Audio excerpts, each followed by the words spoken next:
किसी ने कभी नहीं पूछा कि बेटा तुमको क्या दिक्कत है। निरंतर काम किया, कहीं पैर पीछे नहीं किया। आखिरी में इतना ही कहूंगा दोस्तों, कभी भी मैंने अब नेता पे विश्वास करना बंद कर दिया। नेता दो मुँह साफ होते हैं, उनका मदद करो। वो कभी 100 मीटर, कभी 1 लाख 2 लाख ये नहीं कह रहा हूँ कि समाज के ब्रजेश पटेल जैसे तवारों पैसे के भाव टूट गए, लेकिन जब भी मैं मरूंगा तो मेरे समाज के लोग मेरे साथ हैं।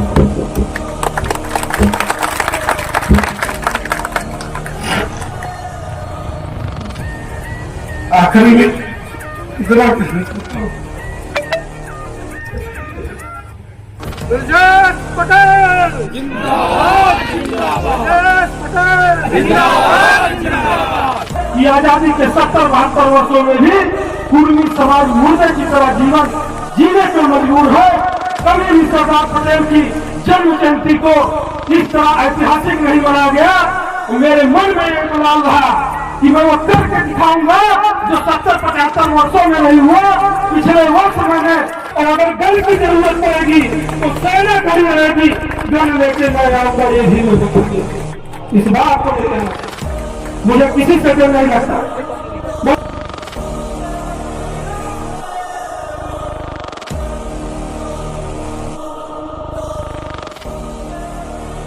सरदार सेना में मैं काम करता हूँ तो कौन सा कुर्मी मारा गया जहाँ ब्रजेश पटेल 10-15 गाड़ियों के काफिले के साथ नहीं पहुंचा? कोई बता दे माई साहब, पूरी बात बता दे, कोई बता दे। सुप्रिया वर्मा की हत्या हुआ 18 फोर व्हीलर वाहनों के साथ जाकर के आइए कमिश्नर को भेजने का काम आपका किया।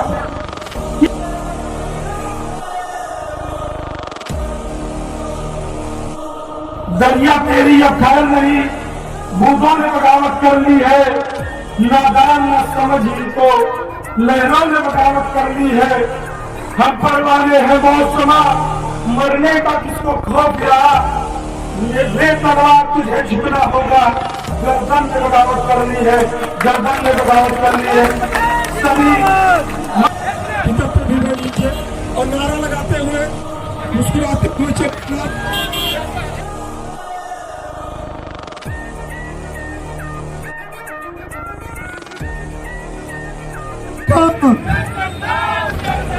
पूरा यूपी बोलेगा जय जय सरदार।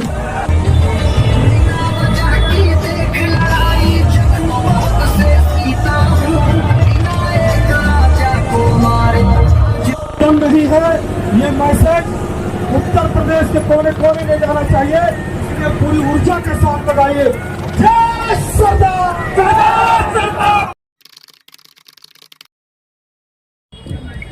बहुत बहुत धन्यवाद संचालक महोदय, हम सभी के अभिभावक।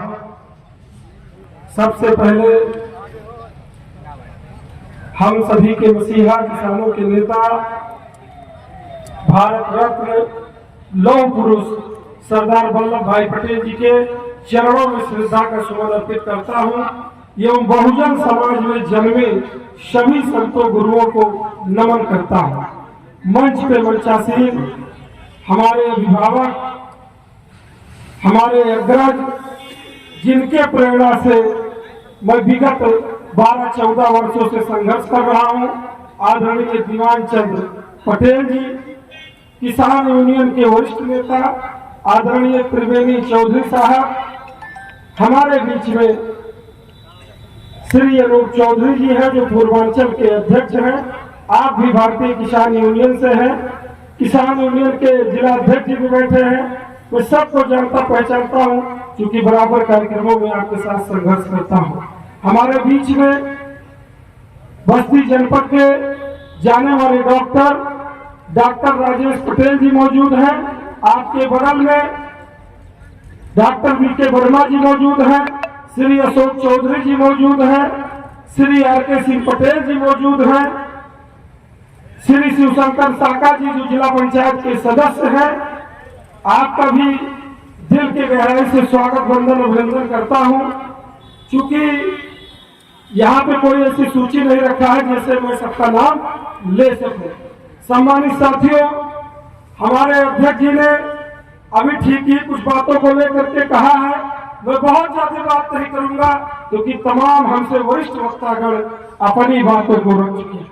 क्योंकि आज छोटी दीपावली भी है और हम लोग थक भी चुके हैं, इसलिए कहना चाहता हूँ बहुत छोटी बात करेंगे। किसानों के हितुआ सरदार पटेल जी थे। बारडोली सत्याग्रह में चर्चा करना चाहूंगा क्योंकि मेरा भी लगाव हमेशा किसानों से रहा है, इसलिए कहना चाहता हूं कि गुजरात में बारडोली के तालुका नामक स्थान पर पैदावार कम होने के कारण वहां पर अंग्रेजों के द्वारा 30% का कर लगा दिया गया था। और जब वहां के लोगों ने सरदार पटेल जी को सूचना दिया तो सरदार पटेल जी की अगुवाई में बारडोली सत्याग्रह का आंदोलन हुआ। और उस कार्यक्रम की सबसे अच्छी खूबी यह रही कि जितने उस कार्यक्रम में पुरुष शामिल थे उससे ज्यादा महिलाएं शामिल हुई थी, इसलिए बारडोली का सत्याग्रह हिट हुआ था। और आपको बताना चाहता हूं, अंग्रेजों के द्वारा 30% का कर लगाया गया था।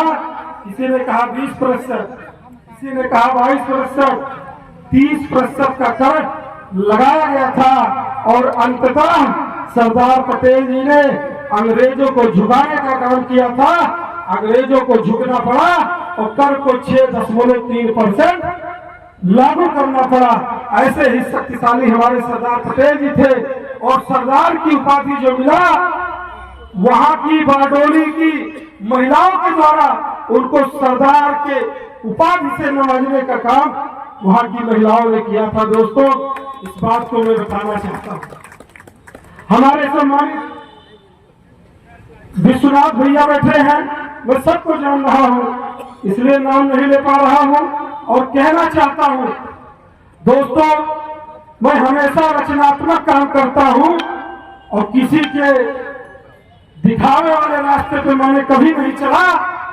यहाँ सम्मानित गार्जियन बैठे हैं, डॉक्टर साहब बैठे हैं, किसान यूनियन के लोग बैठे हैं, भारतीय कुर्मी महासभा के लोग बैठे हैं।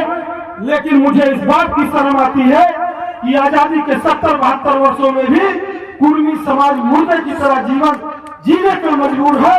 कभी भी सरदार पटेल की जन्म जयंती को इस तरह ऐतिहासिक नहीं बनाया गया। मेरे मन में ये मलाल रहा कि मैं वो करके दिखाऊंगा जो 70-75 वर्षों में नहीं हुआ।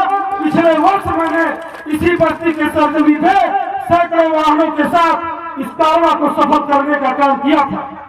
और आज से कहना चाहता हूं, आज आप वीडियो देखिएगा, वीडियो देख लीजिएगा। आदरणीय दीवान चंद पटेल जी उसके साक्षी हैं। चाहे वो गोंडा हो, चाहे वो सिद्धार्थ नगर हो, चाहे संत कबीर नगर हो, हर जनपद से 2-2, 4-4 फोर व्हीलर मेरे मोहब्बत, मेरे आन बान सम्मान के लिए लोग आए थे। इसलिए कार्रवाई हुआ। मेरे मित्रों, आप लोगों से कहना चाहता हूं, आप लोग सीनियर हैं, 50+ जिसकी उम्र हो गई है, आप लोगों से निवेदन है, अगर नौजवानों क्या बात है भाई, कोई ऑब्जेक्शन हो तो रख दो। कौन कोई करा रख दे। मैं कहना चाहता हूं डॉक्टर साहब, मैं कहना चाहता हूं समाज के माध्यम से, कहीं भी किसी तरह से युवाओं को भारतीय कुर्मी महासभा कभी आगे नहीं बढ़ाया। आज हम संघर्ष के दौर में जी रहे हैं। कभी किसी ने नहीं कहा कि तुम्हारे हालात अगर खराब है तो तुम्हारा 2 पैसे का मदद भारतीय कुर्मी महासभा करेगी। और मैं कह रहा हूं, इस देश में करनी सेना अगर काम करती है तो आप लोग की होश ठिकाने लग जाते हैं। सरदार सेना में मैं काम करता हूं तो कौन सा कुर्मी मारा गया जहां ब्रिजेश पटेल 10-15 गाड़ियों के काफिले के साथ नहीं पहुंचा? कोई बता दे माई सवाल, पूरी बात बताते, कोई बताते। सुप्रिया वर्मा की हत्या हुआ, 18 फोर व्हीलर वाहनों के साथ जाकर के आईजी कमिश्नर को भेजने का काम आपका बेटा किया था। किसी मंच पर नौजवानों को सम्मान नहीं मिला। मैं इस बात से हमेशा ना खुश रहता हूं। और कभी भी इस बात पर चर्चा हो, अगर कड़ी सेना काम करती है तो डॉक्टर साहब आपको विश्वास दिलाता हूं, आप अगर भारतीय कुर्मी सभा के लोग मेरे ऊपर हाथ रखते हैं तो निश्चित तौर पे कुर्मी महासभा पूरे देश में पूरे प्रदेश में चली जाएगी, ये भी मैं कहूँ। इस तरह नहीं होगा। संगठन में अध्यक्ष कौन, उपाध्यक्ष कौन काम कर रहा है, जो बेहतरीन काम करेगा वही पद पे रहेगा। मैंने अध्यक्ष जी से भी कह दिया, जो सरदार सेना में लापरवाही बरतेगा, जो अपनों के लिए अन्याय अत्याचार पे नहीं लड़ेगा, उसको मैं तुरंत बाहर कर दूंगा। अकेला रहूंगा और तब भी मैं संगठन को जिंदा रखूंगा। 100 लोगों की जरूरत नहीं होती। इसलिए दोस्तों कहना चाह रहा हूं, जितने भी हमारे गार्जियन हैं, यहाँ तमाम लोग बैठे हैं, तमाम जिला पंचायत सदस्य नौजवान अपना खेत बेच करके, अपना गेहूं बेच करके जिला पंचायत की कुर्सी पे विराजमान है। तो ऐसे नौजवानों को मौका दीजिए और इस बात पे भी चर्चा होनी चाहिए कि भारतीय कुर्मी महासभा संरक्षक की भूमिका में है। अगर बेटे के सम्मान देना चाहेगा तो कुर्मी महासभा पूरे तन मन धन से खड़ा रहेगा, और अगर गन की जरूरत पड़ेगी तो सेना खड़ी रहेगी, गन लेके मैं आऊंगा, ये भी मैं बताऊंगा। इस बात को मैं कहना चाहता हूं, मुझे किसी से डर नहीं लगता। मैंने बैकवर्ड आरक्षण बढ़ाओ जन आंदोलन किया इसी जनपद में, बिना परमिशन के कार्यक्रम किया। हमारे अध्यक्ष जी कह रहे थे परमिशन नहीं मिला। हमने कहा परमिशन कमजोर लोगों को चाहिए, ताकतवर लोगों को कभी भी परमिशन की आवश्यकता नहीं। थाना पुलिस मुकदमा किस पे लगता है? जो कमजोर होता है, लाचार होता है, और जिसके पास लाखों लोग चाहने वाले हो, उसका कोई बाल बाका नहीं कर सकता। ये मैं बात कहना चाहता हूं। अध्यक्ष जी, हम अपने संगठन के सभी सम्मानित पदाधिकारियों को इस बात का धन्यवाद देंगे कि बहुत कीमती समय, आज दीपावली, छोटी दीपावली आप लोग निकाल करके आए और कार्यक्रम में चार चांद लगा। हम हमारे मंच में जितने भी लोग बैठे हैं, हम सारा फुटेज सर्कुलेट करेंगे। ये प्रदेश लेवल का खबर नहीं बना तो राजनीति नहीं, संगठन से इस्तीफा दे दूंगा, ये भी मैं बता दें। पूरे प्रदेश में किसी ने इस तरह का जलसा नहीं निकाला। दोस्तों, कल इसी कैंपस में रात को 1 बजे बैठ करके होर्डिंग लगवाने का काम किया। रात भर जगता था। तो डॉक्टर साहब जान रहे, कुर्मी महासभा के सम्मानित लोग जान रहे हैं, रात जगते हैं लोग, तब कारवां निकलता है। इसलिए दोस्तों कहना चाहता हूं, सरदार पटेल जी कहते थे मान सम्मान किसी के देने से नहीं मिलता, मान सम्मान किसी के देने से नहीं मिलता, अपनी योग्यता अनुसार मिलता है। आप योग्य रहोगे, काम करोगे तो निश्चित तौर पे आपको सम्मान मिलेगा। और हमने तमाम इस जनपद में सरदार पटेल की विचारधारा को काम किया। 2017 से लेकर आज तक 1800 घरों में सरदार पटेल और साहब महाराज जी का फोटो फ्रेम पहुंचाने का काम संगठन के बदौलत किया। ये मैं हवा में बात नहीं करता। यहाँ तमाम लोग साक्षी है जो जानते हैं। यहाँ तमाम लोग शिक्षक संघ के लोग बैठे हैं जिनके घरों में आज भी सरदार सेना का नाम और फोटो लगा मिलता है। इस तरह से काम रचनात्मक कार्य हो। भारतीय कुर्मी महासभा के द्वारा किसान यूनियन तो कर ही रहा है, उसमें कुछ कहने की आवश्यकता नहीं। भारतीय समाज के लोगों से मेरा अपील है कि जहां कहीं भी डॉक्टर साहब आप चूंकि अध्यक्ष हैं, हमेशा मार्गदर्शन आप देते हैं, लेकिन जो भी कमी हो उसको सुधारने का काम किया जाए। और समाज के नौजवानों का सर अगर झुक गया तो पूरे समाज का सर झुकता है। डॉक्टर साहब, ये बात में आ सकती है। ऐसा कोई नहीं होगा इस धरती पे, मैं 5 विधानसभाओं की बात कर लूं, ऐसा कोई नेता नहीं होगा जो हमसे आंख मिला करके कह दे कि ब्रजेश पटेल तुम मेरे साथ गद्दारी किए हो। मैंने 4-4 महीना 8-8 महीना नेताओं को जिताने के लिए लगा दिया, लेकिन आज ब्रजेश पटेल बेरोजगार है, उसका दर्द कोई पूछने वाला नहीं है। किसी नेता का नाम बता दो, मैं मंच से ऐलान करता हूं, सबका मैंने मदद किया है। इस मंच से मैं कहना चाहता हूं, ये पीड़ा है, ये दर्द है। ठीक है, कोई बात नहीं। मेरे जो जीवन का मकसद था कि मैं वो करके दिखाऊंगा जो कोई नहीं किया।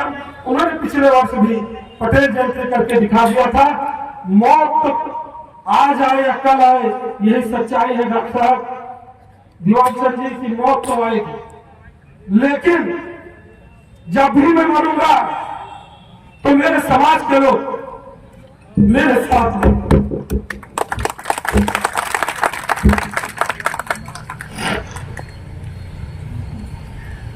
आखिरी में इतना कहना चाहता हूं, ब्रजेश पटेल जिंदाबाद जिंदाबाद, ब्रजेश पटेल जिंदाबाद जिंदाबाद। किसी ने कभी नहीं पूछा कि बेटा तुमको क्या दिक्कत है, निरंतर काम किया, कहीं पैर पीछे नहीं किया रात और दिन। आखिरी में इतना ही कहूंगा दोस्तों, कभी भी मैंने अब नेता पे विश्वास करना बंद कर दिया। नेता दो मुंह साफ होते हैं, उनका मदद करो, वो कभी 100 मीटर, कभी 1 लाख 2 लाख, ये नहीं कह रहा हूँ कि समाज में ब्रजेश पटेल जैसे तमाम लोग पैसे के भाव टूट गए। खैर कोई बात नहीं, समय बलवान होता है, चाहे राजा होना हो जाना सबको इस दुनिया से है। मैं पूरा जितने भी समाज के लोग हैं, खासतौर पे बहुजन मूवमेंट चलाया, और मैं विश्वास दिलाता हूं कि आपके साथ हमेशा, जब तक मेरे शरीर में एक एक कतरा खून बचेगा, किसी के माई के लाल में दम नहीं है जो हमारे समाज पर अन्याय अत्याचार कर सके, हमको किसी से परमिशन नहीं। आखिरी में कहूंगा, सम्मान में, आखिरी में कहना चाहूंगा के सम्मान कि दरिया तेरी अब खैर नहीं, बूढ़ों ने बगावत कर ली है, नादान न समझ इनको, लहरों ने बगावत कर ली है। हम पर वाले हैं मौसमा, मरने का किसको खौफ रहा, ले तलवार तुझे झुकना होगा। गर्दन ने बगावत कर ली है, गर्दन ने बगावत कर ली है। सभी मंच पे मजलिस, सभी सम्मानित पिता तुल्य बुजुर्गों का आए हुए कार्यक्रम में बड़े भाइयों का, शुभचिंतक साथियों का हृदय से धन्यवाद देता हूँ। और अगली बार जब भी कार्यक्रम हो, जब भी संयुक्त इस तरह का कार्यक्रम हो, तो इसमें आप ये मत देखिए कि चलना चाहिए कि नहीं चलना चाहिए। आप लोग जैसे आए निकले हो, ऐसे जब भी डॉक्टर वी.के. वर्मा जी का आह्वान होगा, आप अपने घरों से निकल करके समाज के लिए संघर्ष करो मेरे भाइयों, समाज के लिए। समाज में कोई ना कोई आपको मददगार जरूर मिलेगा, समाज में कोई ना कोई मददगार मिलेगा, ये भी मैं आपसे कह रहा हूँ, कोई ना कोई मिलेगा। आज दिन खराब है तो अच्छे हो सकते हैं, इसलिए दोस्तों आप लोग समय से आए कार्यक्रम पे, और आपको हृदय से धन्यवाद देता हूँ। भारतीय कुर्मी महासभा के सम्मानित पदाधिकारियों को धन्यवाद देता हूँ, किसान यूनियन के सम्मानित पदाधिकारी साथियों को धन्यवाद देता हूँ, किसान यूनियन के सम्मानित साथियों को धन्यवाद देता हूँ। एक नारा लग जाए, दोनों हाथ खड़ा करके एक नारा लगाइए, अपने महापुरुष की मोहब्बत में, प्यार में। मैं बोलूंगा जय सरदार, आप बोलना जय जय सरदार। जय सरदार, जय सरदार, सरदार पटेल अमर रहे, सरदार पटेल अमर रहे, साहू जी महाराज अमर रहे, शिवाजी महाराज अमर रहे। जय सरदार, बहुत बहुत धन्यवाद।